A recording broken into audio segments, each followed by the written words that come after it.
Other indoor stuff that we're trying to sort out. I mean, I saw this tweet from Marquez Washington, who said he's been moved up to represent the U.S. in the Open Four instead of just the relay. So the two people who finished in front of him were Bassett and Brazier.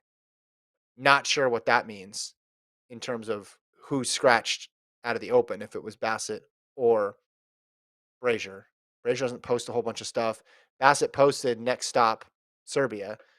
D2 is the same weekend as D1. So he'd go from one to the other. Be a quick turnaround, but it's been done before. And sometimes the schedule's even less forgiving than it is this year. So does this mean Brazier's not running the Open Four? After all this, if Brazier doesn't run the Open Four, I'm going to cry. Maybe Brazier's like, I don't want to do the Open. I just want to be on the relay. Can you do that? Can someone ever pass up an open spot to just do the relay? Has that ever happened in the history? Sure.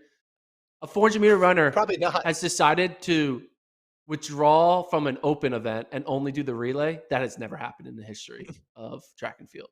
Donavan Brazier will be the first one to ever do that.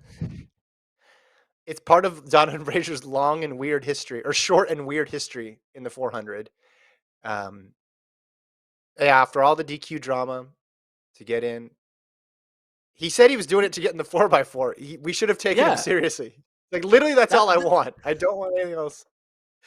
I mean, he could have won by a second, and nope, passing it up. All I want is the relay. I said it was just the relay. I'm not going to be greedy. That's kind of hilarious. That legit could be exactly what's happening. I mean, he's an 800-meter runner, so he probably is like, I don't need to do extra 400-meter rounds. I just want to do a good, strong 4x4 and get a medal. I don't want to deal with running at the break. I just want to get the stick when it's already spread out, and I'm just running on the inside one lane and then come home.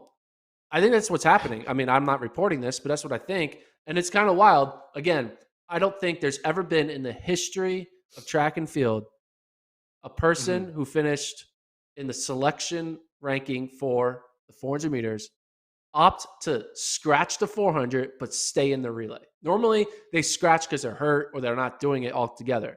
Yeah. To scratch the 400 and then stay in the relay would be kind of wild. He's doing this for fun, which in a way is kind of refreshing. It's like he stayed committed to the idea of, I want to run a 4x4 for the U.S. because it'll be fun. What really would have tested this theory is if he did win and he did run 44.8 or something, and he was very comfortable with his start, and then he was a favorite for gold, then would he have still done it? Now, we're just speculating, of course. We don't know. All we know is this tweet from Washington who said he's going to run the Open 4. So this could all become a moot point. But I want to see him in the Open. And then I want to see him in the Open 4. See if we can figure out the answer by the end of the podcast. Doesn't it make you a little bit sad, though? Like, don't you want to see it after everything that happened in Spokane?